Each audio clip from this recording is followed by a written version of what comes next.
Hello there, I'm Kios the Ronin Beatmaker, and welcome to Lounge Ronin. All things, everything.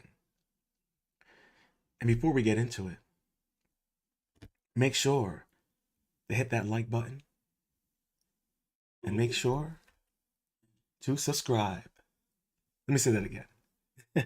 Make sure to hit that like button. If you're new to the channel, make sure to subscribe and leave a comment with your thoughts below. And on this episode, we're going to discuss, was Jesus Christ a shapeshifter? Now, this is uh, new news to me. I've never heard of this. It just happened to pass by while I was just browsing through some, various articles looking for things to chat about. And I saw this and I was like, okay, are we saying that Jesus Christ was one of the lizard people? Because we know the lizard people shape shifting, that's their MO, which is kind of funny if you think about it, with like the new Nick Fury show that's going to be coming out, I think, this summer. And it deals with the Krull. I believe that's how you pronounce it. And they're essentially shapeshifters. So it's kind of funny that there's this ongoing conspiracy that the Queen of England was a shapeshifter, and all these other people were shapeshifters or are shapeshifters, like Hillary Clinton. Who knows? I think it's all interesting stuff, but there seems to be an element of truth to it. So, without further ado, let's get into it.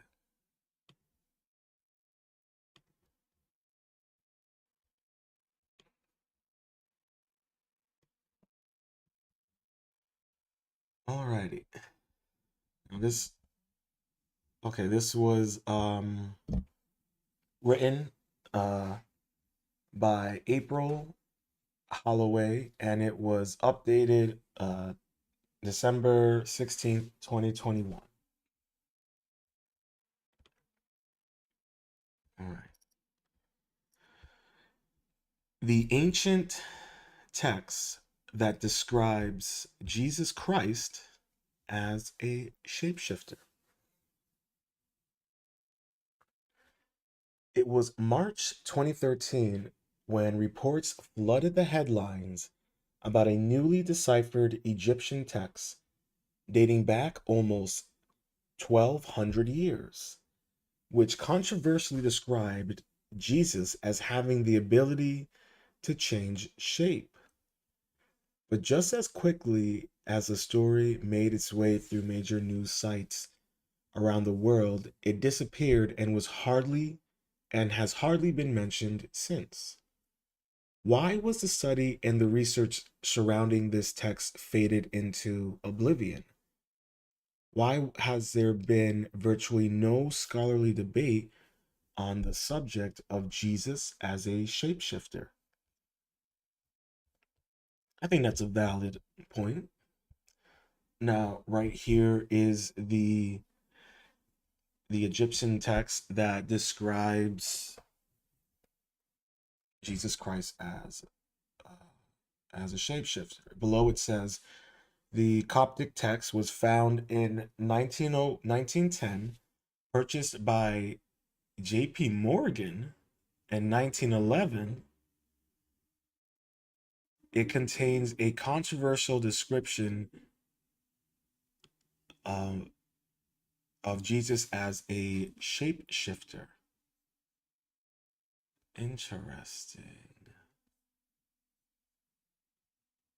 Hmm. Now I wonder if they mean J.P. Morgan, like the the founder of the J.P. Morgan Bank. Because if that's the case, that's really interesting, and it's like, kind of makes you wonder why um he would purchase it.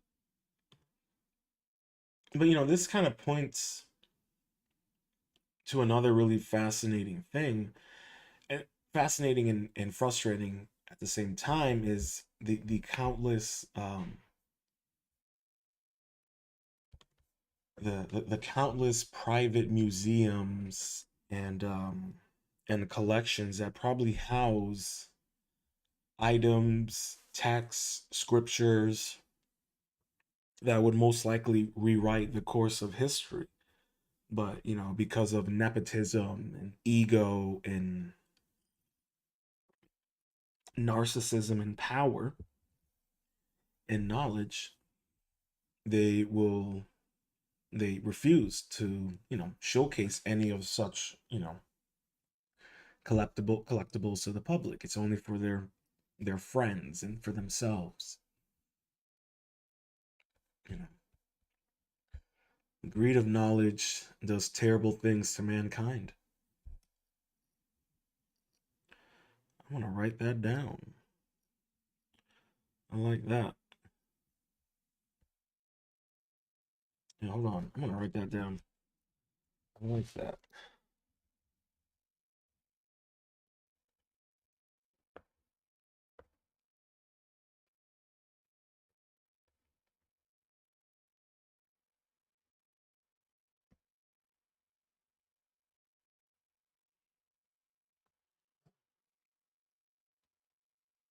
Okay, now back to it. Judas Judas used a kiss to identify Jesus, the shapeshifter, claims Coptic texts. Written in the Coptic language, the ancient text written in the name of Saint Cyril of Jerusalem, a distinguished theologian who lived during the 4th century, tells part of the crucifixion story of Jesus with apocryphal plot twists, some of which have never been seen before. They have been revealed thanks to a translation carried out by Roloff van den Berek of Utrecht University in the Netherlands, and published the book Pseudo Cyril of Jerusalem on the Life and the Passion of Christ, Coptic Apocryphon. The ancient text explains why Judas used a kiss specifically to betray Jesus. According to the canonical Bible, the apostle Judas betrays Jesus in exchange for money by using a kiss to identify him, leading to Jesus' arrest. The apocryphal tale explains that the reason Judas used a kiss specifically is because Jesus had the ability to change shape.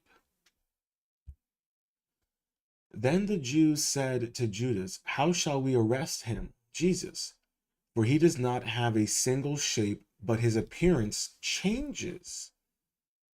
Sometimes he is ruddy, sometimes he is white, sometimes he is red, sometimes he is wheat colored, sometimes he is pallid like Aztecs or Aztecs, sometimes he is a youth, sometimes an old man."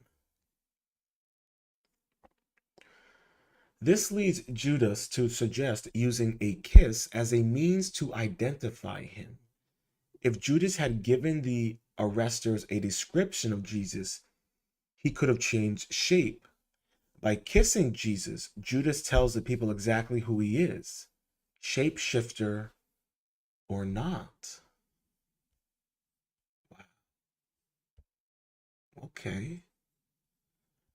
Now this painting was done by Fresco, but was done by is titled Fresco by Giotto de Bondone, depicting the arrest of Christ and the kiss of Judas. Hmm.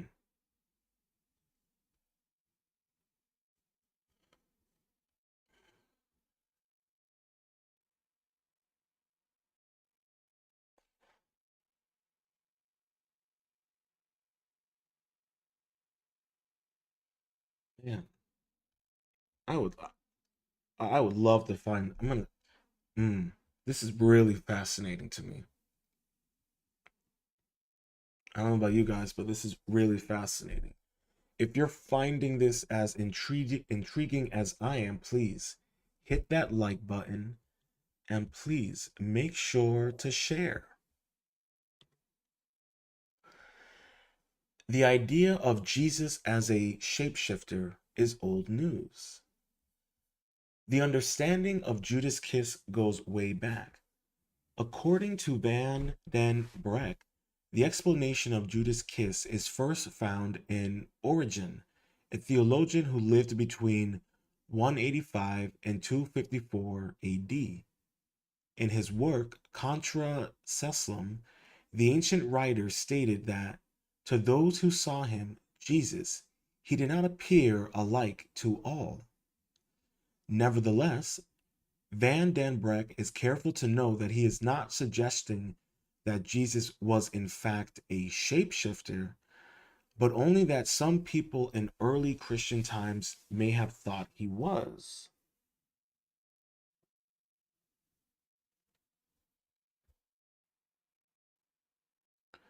But I mean, he's the writer says to those who saw him, Jesus, he did not appear alike to all.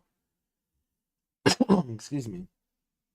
No, I mean, you can interpret that as being that his stature, the way Jesus carried himself, the way he talked, his demeanor, um, the energy around him, the way people responded in his presence, that you could interpret that as what the writer is stating, and that is how people, that's how he appeared. Maybe perhaps the way he carried himself, the way he talked. Perhaps there were times where the knowledge and the influence he gave was more of like an old man, and then at other times it was more of he gave more of a youthful presence. If you catch my drift, you kind of understand where I'm saying. That saying where like we've met kids who are like 10 or 12, but they're already prepping for their 401k and their retirement plan.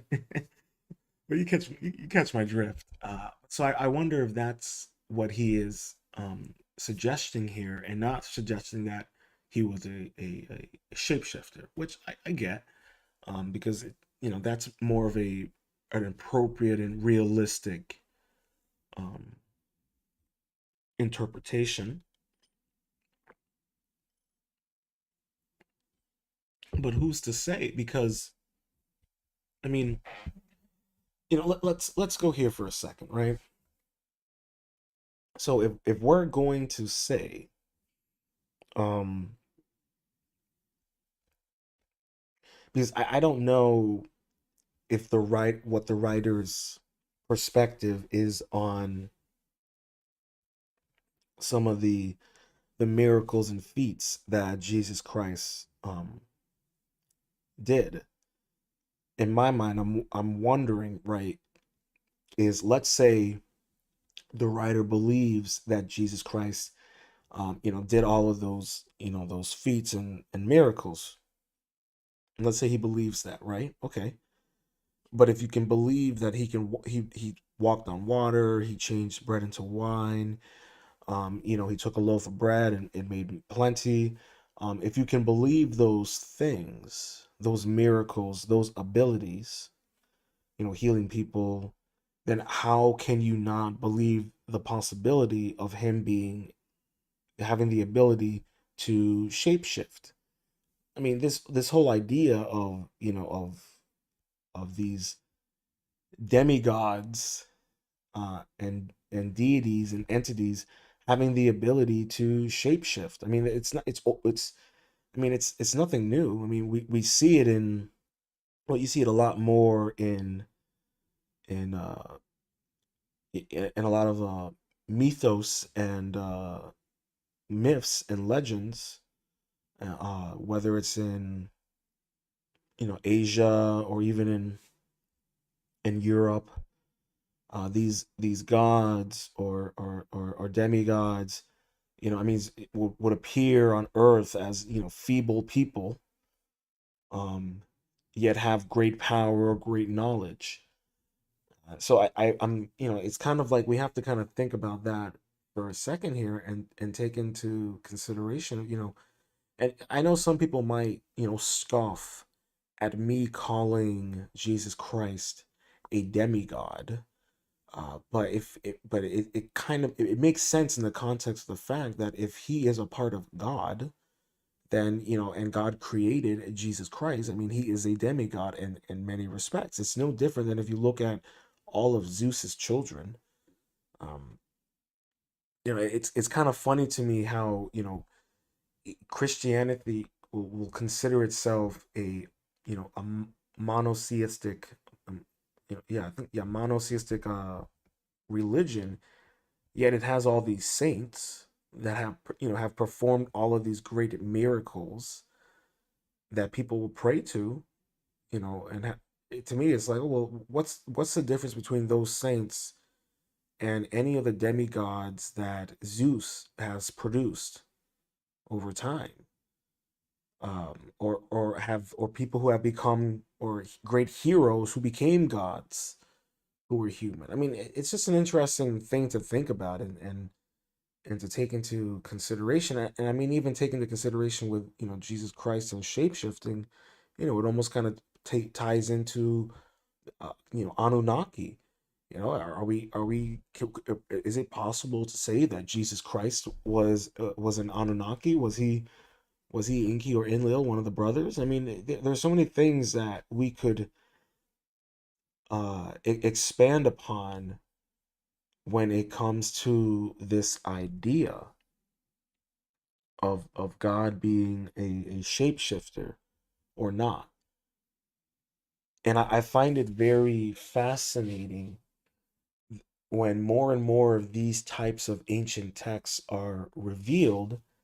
It starts, it starts making you kind of question the narrative, and whether or not he had the, and this is what I was saying, like, if you're going to believe in Jesus Christ, if you're going to believe in the miracles and everything that he was able to do, if I was to present this story to you, would you scoff at it, or would you acknowledge it as, oh, that's another possibility, another one of Jesus Christ's great abilities?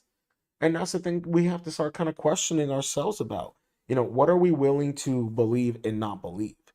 Because if you're gonna sit here and look at me and tell me that, yeah, he could walk on water, he could, he could take one loaf of bread and make it into many, he could heal the blind, and do all these amazing things, but no, he couldn't shapeshift. I mean, and this is an issue that I've noticed, and I see a trend of, is where people will just, pick and choose what they want to believe. And so as long as it fits, their narrative of their belief system. And it's like, okay, I guess we can do that, but, you're living in a false reality, and I'm an essential realist. I deal in the essential reality. And things like this, whether or not he was a shapeshifter or not, you as you who anyone out there who is of Christian belief and believe in the miracles of Jesus Christ, you're then going to have to ask yourself this question. If I believe in the miracles of Jesus Christ, can I and will I allow myself to believe in Jesus Christ having the ability to shapeshift, especially if I take the initiative and do further research on these cryptic texts and what they're about and the origins. These are things like we all have to do, but like some people don't want to do that. They don't want to challenge their own beliefs. They don't want to challenge their own understandings of the world around them and the knowledge from where they gain and where they get it from. And I get it, ignorance is bliss. I get it, but no, after a while, it gets hard to just have real, profound conversations with people if they're if they're willing to believe one fantastical idea or myth or legend, yet scoff at any others because it contradicts, their beliefs or their myths. I mean, it doesn't, how are you supposed to grow? How are you then supposed to do that extra research to kind of understand, the origins of your own religion? And I mean, this is like, you know, and maybe I might do a separate live stream about this idea about a recent conversation I had with a group of individuals. And and the reason why I've kind of been keeping with this theme, one, because I think it's a really fascinating story and really interesting, and even wonderful that there's actual evidence, textual evidence that that we can look at, that we can analyze, and we can make our own decisions and interpretations from. But as I delve more into looking at these really interesting concepts and ideas, um it makes you really wonder what's the real narrative of it all. But let's get back into it, because I know I'm starting to ramble on. Okay, good. All right, 1 minute, por favor. All right. Okay.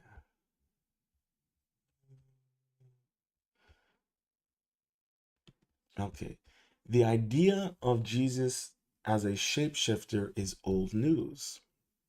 This was the last thing, or the second to the last thing I read. So, yeah, this is the last thing I read. So we'll go from here. The idea of Jesus as a shapeshifter is old news. The understanding of Judas' kiss goes way back.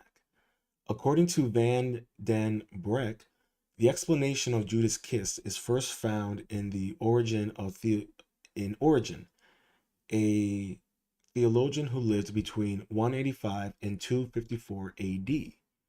In his work Contra Cecilem, the ancient writer stated that to those who saw him, Jesus, he did not appear alike to all. Nevertheless, Van den Broek is careful to note that he is not suggesting that Jesus was in fact a shapeshifter, but only that some people in early Christian times may have thought he was. The text is one of 55 Coptic manuscripts that were found in 1910 by villagers digging for fertilizer at the site of the destroyed uh, monastery of Archangel Michael of the desert near Al Humili in Egypt. Apparently, during the 10th century, monks had buried the monastery manuscripts in a stone vat for safekeeping. The monastery ceased operations around the early 10th century, and the text was rediscovered in the spring of 1910. In December 1911, it was purchased along with other texts by an American financier. Well, J.P. Morgan. His collections and the texts described are now housed in Morgan Library and, and the museum in New York City. Now, why would he purchase this? That's a very interesting thing.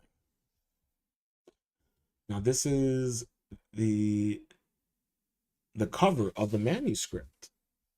The 1200-year-old Coptic manuscript, which describes Jesus as a shapeshifter, incorporates the cross decoration within the manuscript.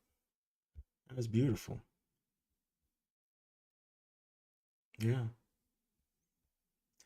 While headlines at the time of the announcement were quite sensationalist and described the text as containing uh, Christianity shattering information, the publishing scholar never claimed anything of the sort. It is also clear that the text is not a hoax, but a genuine item published by a respected scholar and by the notable academic press, E. J. Brill. So why hasn't such a fascinating text led to further research, interpretations, or discussions among scholars as relating to Jesus as a shapeshifter?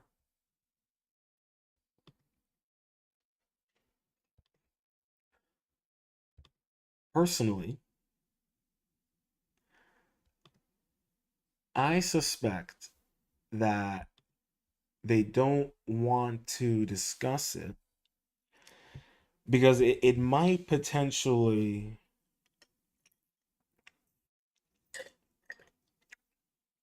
because it might, maybe they've already known, and maybe this isn't the first text out there to actually describe Jesus as a shapeshifter. So for them to then acknowledge it and talk about it would mean putting it out there for someone else to be like, oh yeah, well, it's in this text as well. Or hey, yeah, did you hear about it? So, but I don't know. That's just one speculation I have, that potentially they've already known. Because think about it, why would JP Morgan take this? And then I don't think it is described when this text was released. Excuse me. But for me, it's like, okay, this information was clearly suppressed for some time. It wasn't released until 2013, which is, a, a bit of a minute back. But at the same time, it's like, okay, it's been out there, it's been verified, it's legitimate. They've found the location of the monastery, they know the name of the monastery, they know everything. Everything's all confirmed. But no one will expand upon what this text means, and no one will do any research on it. And it makes me wonder, like, if,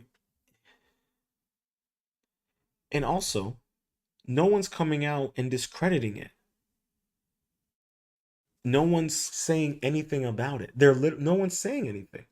So if no one is saying anything about this, and it's been known since 2013, to me, if I was gonna put on, my tinfoil hat, I would suspect that there is some validity to this text, and that perhaps maybe he really was a shapeshifter. I don't know. I'm just saying, like, because just like as the writer was saying, it's like only one person has kind of came out and said, "Hey, I'm not saying that he was a shapeshifter. I'm just saying that people thought he was." And I'm like, "Well, what are you saying then?" Because I gave you my interpretation of what he must have meant by that, but he doesn't even necessarily give his own interpretation. So, and that's why I'm also kind of saying, like, if you're someone who believes in Christ, if you believe in the miracles, and then you would have to then at least humor the idea that he was a shapeshifter as well. This is a weird, so it's a weird conundrum, it seems like, and it almost seems like nobody wants to talk about it because nobody wants to be that person. And perhaps if you end up being that person, you end up opening up a can of worms, and a can of worms that might cause narrative issues, that might, cause some rumblings in the Vatican and what have you. Because it's just, it's just weird. Um, even at the way, even as the article was written, it's like, it was sensationalized in the media at that time, which is understandable. And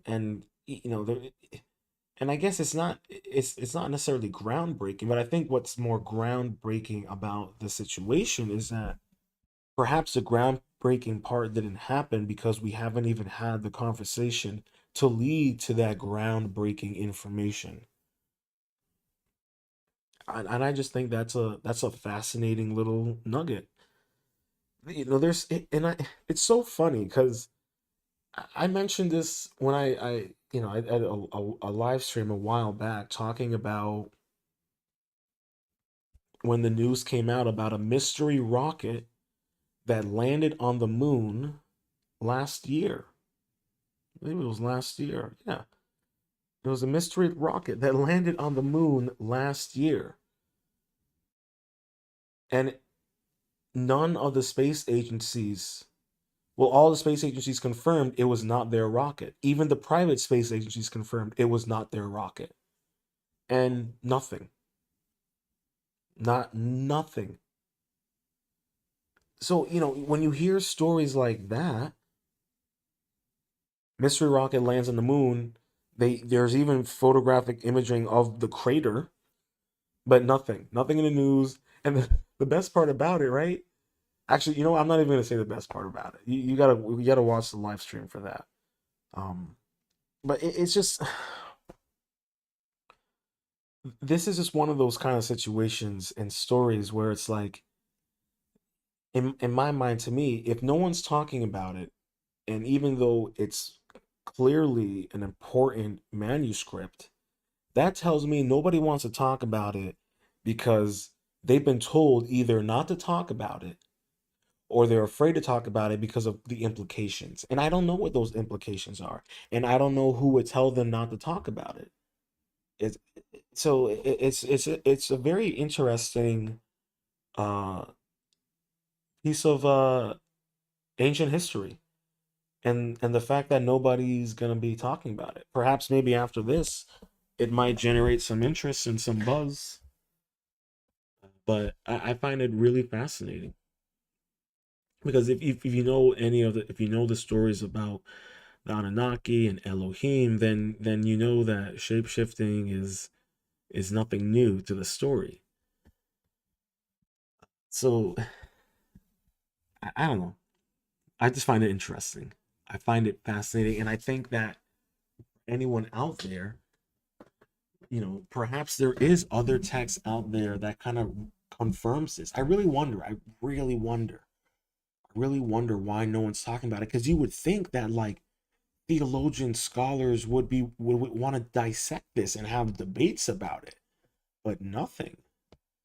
And it's just one of those things where I wonder, are they being told not to talk about it, or are they avoiding it because of the implications that it might cause to the controlled narrative at hand? And I think those are just interesting things to think about. I think this is a very interesting story, and I highly recommend everyone out there. I'll make sure to put the link in the description, and you can read the article, and you can also go to the museum. I mean, to the libraries. What was it called? The Morgan Library and Museum, New York. So if you're interested in, taking a dive into it and reading it, it looks like you can actually probably read it in person. You probably have to like set up a schedule, an appointment or all that, or read it online. But we're fortunate that that information is out there. So I highly recommend anyone out there, take that extra step and read the entire text for yourself and see if you can find any patterns or anything that brings you deeper into a rabbit hole of ancient mystery within Christ. And please feel free to share that information with me, and I would love to talk about it. So, I hope you enjoyed this episode of Lounge Ronin, All Things, Everything. And if you made it this far, please make sure to hit that like button. And if you're new to the channel, make sure to subscribe and ring that notification bell and leave your comments with your thoughts below. And until next time, stay positive, stay focused, stay true, and much love.